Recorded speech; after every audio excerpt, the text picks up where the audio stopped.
everybody, welcome back to the channel.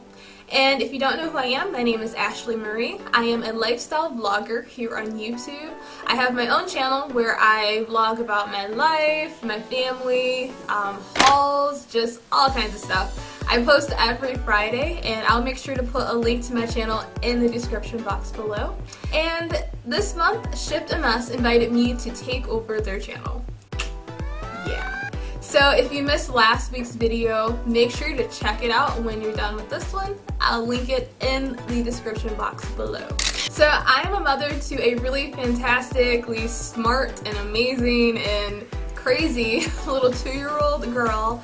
And these are just some of the things that I do on a daily basis to parent her despite schedule and planning. So I am a very, I try to be anyway, a very planned and organized person, and kids like consistency. She likes knowing what to expect for the most part, and as we know with this disease, we can't really guess what's going to happen next. I have her schedule for the day printed up and ready just to pull out if we do have an emergency or something crazy go on where I can't be here, and especially if it's an unplanned thing. It's all about keeping her consistent and just trying to keep things as normal as possible, especially when the unthinkable happens with this disease. And so it sounds really crazy, A-type personality, which it probably is. But we found that that is one of the best things that we have done and that I have done is just having a schedule for her. I really try to explain what's going on with me to her. She is 2, she's turning 3 in March, and I'm gonna preface, I don't know how to say the word, this very carefully. And I'm not saying this to brag. I'm telling you guys because I'm scared, okay? My kid is crazy smart. And, I feel like for the most part, we don't really think that our kids know as much as they know, but they know a whole lot more than we give them credit for. So we really try to explain to my daughter what is going on with mommy, and explain it to her on a level that she can understand. So a really great resource that we picked up was this book from the NSAA, and I'll make sure to put a link to where you can hopefully get a copy of this if it's still available.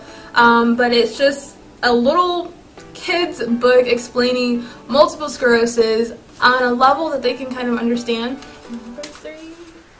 So for me as a mother with multiple sclerosis, but just as a mom in general, one of the best things that I find that I need so that I am able to parent my daughter effectively and just well is to make sure I have a support system of people who are all about me being her parent despite this disease and despite the difficulties I'm having because of this disease. Just a good group of people who are there who I can call and say, hey, I'm really having a bad day with fatigue this day, or my vision is acting up, or whatever the issue that I'm having, that I can just shoot them a text and say, would you mind helping me out with maybe taking my daughter for a couple of hours, or could I have some help with meals for the next couple of days? The issues I'm having with my balance and walking and my legs. And I think people want to be overly helpful sometimes, and they can kind of, and maybe not necessarily meaning to do it, but maybe they kind of take that parenthood role from you, or they don't necessarily mean to do that, but sometimes it comes off as that. It's about finding that good solid group of people who are willing to kind of help support you as a parent, even though you may have some physical barriers and some issues that may make your parenting a little bit different than somebody who was a healthy person. Alright guys, so that's the end of my video.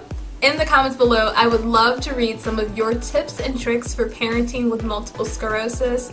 And if you haven't done so already, make sure to check out the video from last week. I will make sure to post a link to that below, and I'll see you guys next Sunday. Bye guys!